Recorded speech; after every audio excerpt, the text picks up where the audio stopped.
আমাদের প্রথম জামাই ষষ্ঠী, তাও আবার বিয়ের আগে। জীবনে প্রথম এমন অভিজ্ঞতা হলো। সারাদিন কি করলাম চলো তোমাদের সাথে শেয়ার করি। জানো তো বাবাইদা আসতে না অনেকটা দেরি করে। আগের দিনই বলে দিয়েছিলাম 11টার মধ্যে যাতে ঢুকে কিন্তু যায়। তারপরেও 12:30 বাজিয়ে দিয়েছে। দেখো কেমন শ্বশুর বাড়ির জন্য এক ব্যাগ ফল মিষ্টি বাজার করে এনেছে। আমার জন্য কি এনেছে জিজ্ঞাসা করে আমার হাতে আমার পছন্দের চকলেটটা ধরিয়ে দিল। জানো তো বাবাইদা আসতে দেরি করছিল বলে আমি তো রেডিও হই। আর এখন অনেক দেরি হয়ে গেছে তাই ঝটপট করে রেডি হয়ে নিলাম। জানো তো আমার দাদা ইলিশের পাতুরি করছে, তাই দাদা বলল পাতাগুলো মুড়ে দে, আমি সবকিছু রেডি করে দিয়ে, তাই আমি এসে ঝটপট করে পাতাগুলো মুড়ে দিচ্ছি। ভেবেছিলাম একটু ভালো করে সাজবো, কিন্তু দেখো এত তাড়াহুড়োতে সেটাও আর সম্ভব হলো না। যাকে যাই হোক চলো দেখে আসি বাবাইদা বাবা মার জন্য কি গিফট এনেছে। এর মধ্যে কি আছে সে তো আমাকেও বলে। এর মধ্যে মা একতলা ফল কেটে এনে বাবাইদাকে খেতে দিল, সাথে দিল লুচি আর গরম গরম আলুর দম, সাথে 5 রকমের সন্দেশ। মা একটা প্লেটে সাজিয়ে নিয়ে বাবাইদাকে ঘরের মধ্যেই খেতে দেওয়া হয়েছে, কারণ বাইরে এত গরম। বেচারা এইমাত্র সবে ঘেমে নিয়ে একসা হয়ে আসলো। জানো তো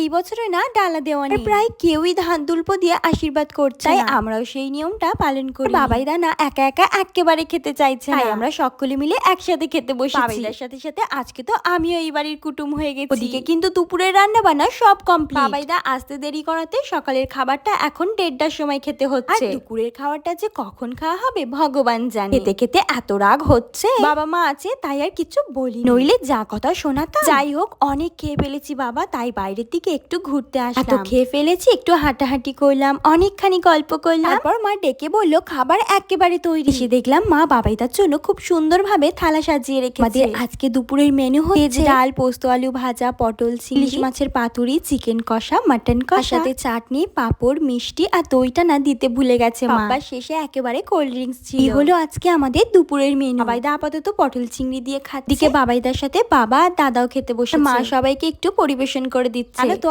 আজকে আমি না একটা কাজে হাত দিই, আজকে আমাকে কেউ কাজের কথা বলেও নি। আর এই শাড়িটা পরে না আমি আর নড়তেই পারছি না, ঝটপট করে শাড়িটা চেঞ্জ করে নিলাম। এবার ফাইনালি আমিও খেতে বসে পড়বো। আমি না ডাল, পটল চিংড়ি কিচ্ছু নিই, শুধুমাত্র ইলিশ মাছের পাতুরি আর মাটন দিয়েই ভাত খাবো। পাতুরিটা যা অসাধারণ হয়েছে না কি বলবো। তারপর খাওয়া দাওয়া করে আমি আর বাবাইদা একটু বেরোবো জামাই ষষ্ঠী উপলক্ষে বাবাইদার জন্য শপিং করতে। রেডি হয়ে ঝটপট করে বেরিয়ে পড়লাম। আমরা আজকে এক্সেস মল থেকেই শপিং করব। আমাদের বাড়ি থেকে এক্সেস মল ওই 7 মিনিট মতো লাগে। ভেবেছিলাম হেলমেট পরবো না, কিন্তু সামনে পুলিশ থাকায় আবার হেলমেটটা পরে নিয়েছি। তো আমরা পৌঁছে গেছি, বাবাইদা বাইকটা রেখে দিল। এবার টুকটুক করে হাঁটতে হাঁটতে মলের ভিতরে ঢুকে যাবো। আমরা স্টাইল বাজার আর বাজার কলকাতা থেকেই শপিং করব। বাবাইদা কিছু ট্রাউজারের কালেকশন দেখছিল, তার মধ্যে আমিও কিছু পছন্দ করে দিলাম। জিন্স তো বাবাইদার অনেক আছে, তবে ট্রাউজারের মধ্যে কিছু দেখছে যাতে অফিসে যেতে কাজে লাগে। বাবাইদার ট্রাই করুক, আমি আবার বাইরে হাঁ করে দাঁড়িয়ে থাকতে হবে। জানো তো আমার না ওয়েট করতে একদমই ভালো লাগে। ভালোবাসায় মানুষ অনেক কিছু করে ফেলে, পরিবর্তনটা শুধু দেখো। আমি এতক্ষণ লাইনে দাঁড়িয়ে আছি মাত্র একটা ট্রাউজারের জন্য। বাবাইদার তেমন কিছু পছন্দ না হতে আমরা পাশে স্টাইল বাজারের কালেকশন গুলো দেখতে গেলাম। ওখান থেকে দুটো শার্ট বাবাইদাকে পছন্দ করে দিলাম। দুটো শার্টই বাবাইদাকে পরে খুব সুন্দর লাগে। দুটো শার্ট দুটো ট্রাউজার হলো,